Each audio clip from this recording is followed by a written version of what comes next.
Welcome again, everybody, to Archaeology After Dark, take two of this episode. My guest today is Sarah Coffey. Sarah, thanks for being here. Hey, glad to be here. Sarah, tell us a little bit about yourself. I'm currently at the University of Southern Mississippi working on my master's degree in anthropology. Just because of my experience in my undergraduate work, I have decided to kind of focus on a French colonial site looking at the animal remains that are at that site.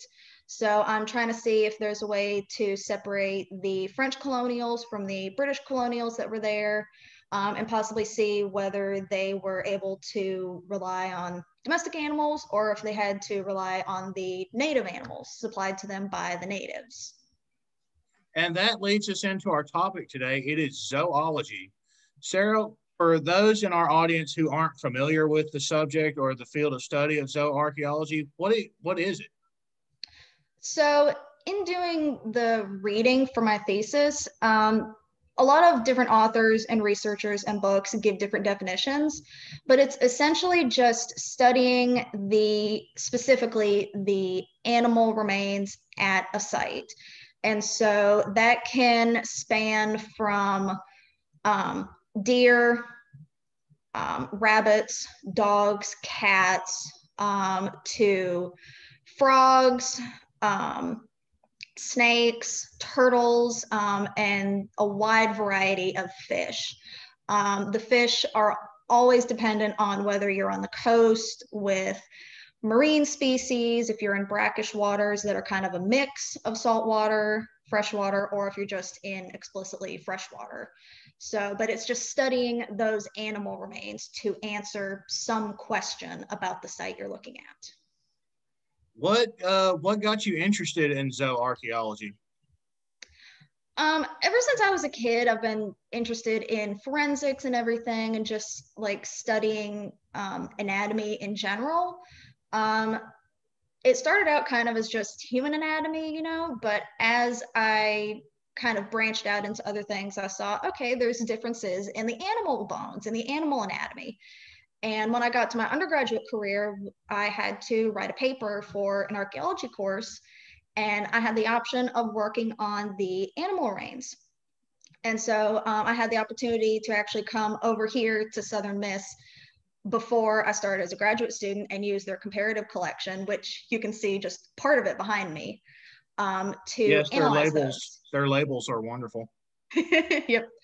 But so I had that opportunity, and that really got me interested in this. And it kind of combined my love for science and all those differences in biological systems and everything with history that I've always been interested in, also since I was a child. So, what does zooarchaeology provide in terms of archaeological research? I know, we've all seen pottery fragments and things like that people traditionally think of when they're doing archaeological work, looking at archaeological reports. What do the faunal remains bring to that picture?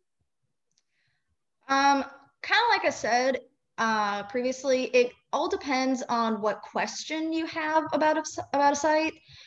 But just in general, it can answer questions about food preferences. For example, I worked up in Michigan this summer, and you could tell based on just the accumulation of animal bones that the French preferred native animals such as deer and the local rabbits and such, whereas the English preferred the domestic imports like cows and chicken and pig. And so it can give you indications of like diet preferences, sometimes ethnic groups. It can give you indications of the environment. If it's a hot, humid environment, there's certain species that survive and thrive there versus the cold and snowy Michigan. It can answer so many different questions that the list is endless. So. Okay. So you did your undergraduate studies at the University of West Alabama, and now you're at Southern Miss. what is unique about studying zooarchaeology? They're relatively in the same region, so I would imagine a lot of the species are the same. But what makes studying here unique as compared to elsewhere? Um, since, like I said, I worked in Michigan this summer, one of the things I noticed was the difference in the fish species. Um, Sometimes there are differences in the mammal species just because of their different environments, like I said. But in general, it's just like there's such a niche here in the Southeast that there's like almost a laundry list of what it could be. And so like whenever I'm working on a site, both of the sites I did for my independent study were in the Southeast. And there was, like I said, that laundry list of species. And so I knew, okay, based on this, I don't have to look at this area of shelves. I only have to focus on this area. And so it kind of helps with identification. And so it's kind of interesting to see the similarities within that region. But even then, there's differences just depending on those diet preferences or what subregion of the Southeast they're in, whether they're on the coast with marine species by a freshwater river or isolated and have very few aquatic species to rely on.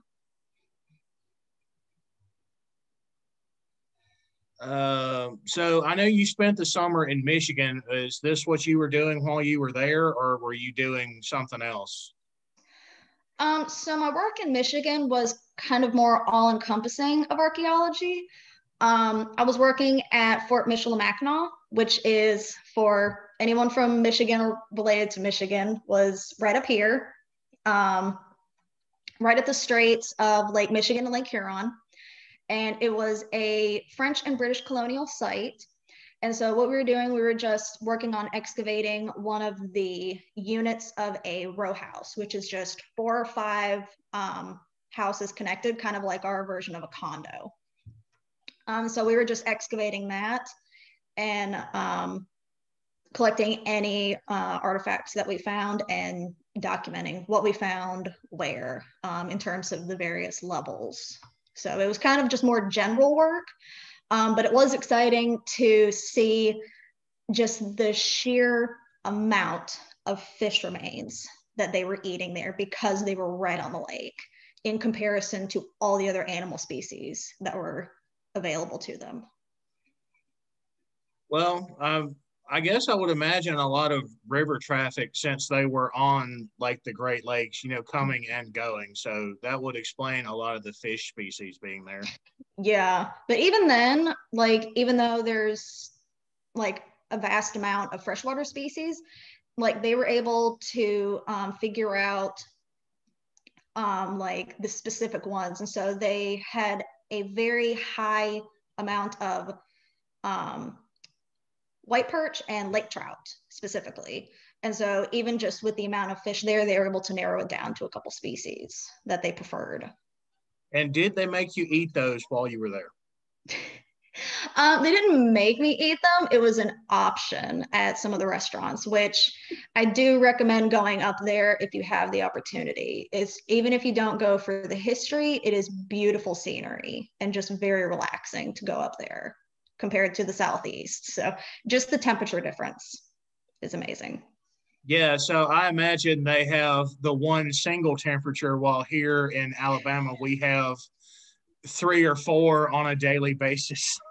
They can have 3 or 4. It would be raining and chilly in the morning, and then it would be hot and sunny by lunch. So, but it wasn't such a drastic 30 to 90 degree difference. It was just like 50 to 70. So For those in our audience who haven't been to Alabama or understand the cataclysm that is the weather of Alabama, it sums it up pretty well. Like, so today it was 25 when I woke up this morning, and it's 40 something now, and it was 60 something around lunch. Yep. Yep. And the humidity can go from 30 or 40 to 90 to 100 at the drop of a hat. So, yes. So, for those of you who are discouraged coming to visit Alabama, please do not let the weather influence you. We are very nice people. good food, too. We do have excellent food. We have hundreds and hundreds of animals we can fry for you. Yep. Yep. I'm also told we have sweet tea. I think I may have heard that too. Yeah. So, what else would you like people to know about zooarchaeology?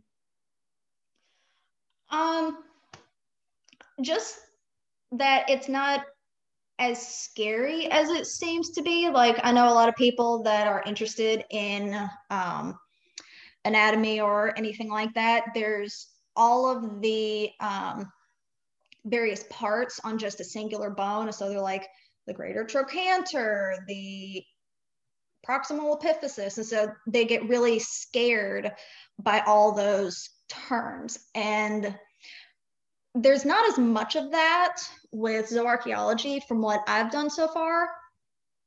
We have to know the elements from the animals, of course, and just be able to say, okay, it's this general portion. But saying that it's one little centimeter portion compared to another, that's not as much of a big deal. And there are so many manuals that it's insane. So even if you're just a beginner like me, I had a really good professor, and there's on the other side of this computer, there is a whole shelf of manuals and guides and books helping you with identification. So if you can find those really good ones, you are pretty good to start out with general basic collections, I would say. So, say someone doesn't get into zooarchaeology, they're just studying it for, say, they want to go to med school or something like that. Would this, be helpful in that? Or they probably shouldn't operate on animals if they want to go to med school. What about a veterinarian? That's the word I should probably use. Well, I was gonna say, I don't know about like specifically med school, but just in general, knowing the difference between animal and human is always important. That's fair. When I was starting out in college, I went to the University of Tennessee for one of their week-long summer courses. And they had a comparative osteology and then human osteology. And in that class, there was a couple law enforcement officers, and a lot of departments encourage their officers to be somewhat familiar with anatomy in case you get a call or something. And so, for example, specifically, pig and deer are very, very similar to human anatomy if you don't know what you're looking at. So it's important in that aspect. But even then, in terms of just the vet school aspect, it can kind of help you get an understanding of, again, the similarities between certain species and the differences. So there's certain little small mammals that, looking at, like I have some right here. So looking at just a femur, there will be varying sizes, but they all do the same thing. They may have a slightly different shape to the femoral head. This arch right here may be different. The joint that attaches to the tibia may be a little different, but they all do essentially the same thing if you have that overarching understanding. So it can just kind of help with that. So you mentioned a lot of the manuals and stuff earlier. Do things like the tibia, does that name carry over between species, or each species calls it something different? There is I was very surprised to find this, but there is a lot of carryover. It's mostly with other mammals, turtles specifically. Trying to think. There's some similarities with fish and other species. So there is a lot of carryover, but the main differences are among the turtle when you have pieces of the shell, and then fish. The fish are possibly the hardest ones for me so far, because I haven't had much work with them in comparison to the mammals and the reptiles.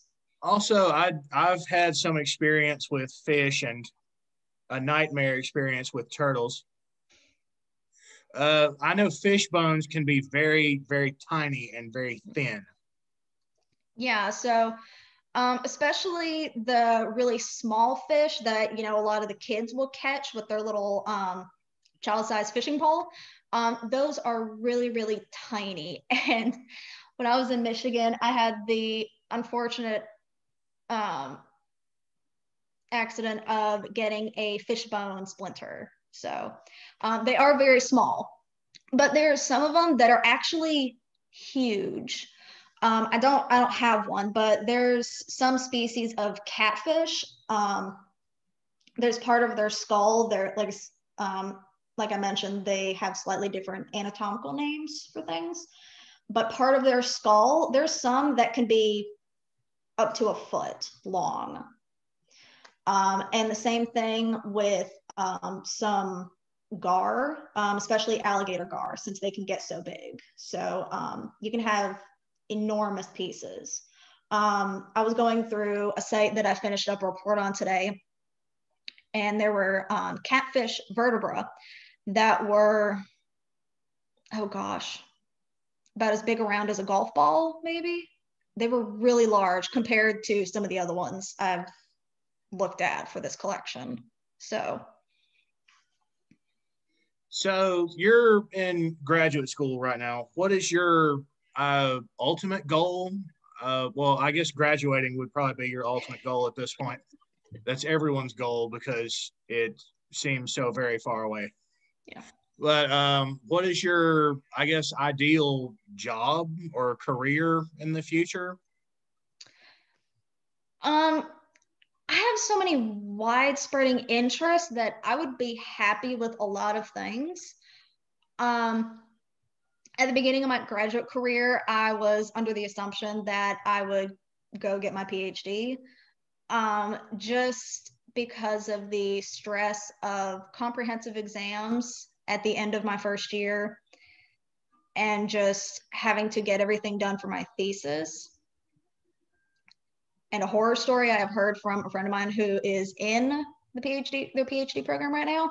I've decided not to go that route, but I am looking at working with any CRM firm that's looking to hire, just contract work to start out, and then possibly finding a more permanent position with a firm that specializes in faunal analysis, just to kind of keep my interests going with that. So for those who are unfamiliar with the term CRM, that's the acronym for Cultural Resource Management. That is a more professional term in the field of archaeology because, you know, people like saying the word archaeologist, but then they'll say cultural resource manager. And, you know, not everybody understands that acronym or even knows it's a thing, really. Right. So what advice would you give for people starting out in zooarchaeology or grad school in general? In terms of grad school, don't procrastinate, for sure. That's good advice for anyone. Yeah. Be familiar with what your teacher is expecting of you in terms of assignments and just what they want in those assignments. Just like be committed to understanding the material because that's part of moving from undergraduate to graduate. You're getting more specific with what you want to study. You're having to understand it in much more in-depth aspects. So in undergrad, I was just learning the basics of archaeology, and now I have had to learn just about every method of theory behind why we do archaeology and how people have understood and interpreted archaeology. And for starting with zooarchaeology, like I said, it's nothing to be afraid of. It's just finding those good resources. Probably one of the best books I've come across is, I think it's a Cambridge manual. I'm not sure. But it's Zooarchaeology by Wrights and Wing. I'm not sure if they're out with the 3rd edition yet, but I've been using the 2nd edition. That's a really good one. And then there's just various other little manuals that you can find online on Amazon and bookstores. It's just kind of dependent on what you want to focus on, because I know there's some people that they'll focus specifically on mammals. The professor that I've been working under, he is considered like a specialist in suckerfish. Those are the ones that you'll see hanging out on the side of it, stuck to the side of a tank. Like, he can identify a part of one of those at the drop of a hat. So it's just dependent on what you want to look at in terms of animal bones. But it's nothing to be afraid of. It's just, like I said, finding the right material. Well, thanks, Sarah, for being here. Do you have any last minute things you want to add before we wrap it up?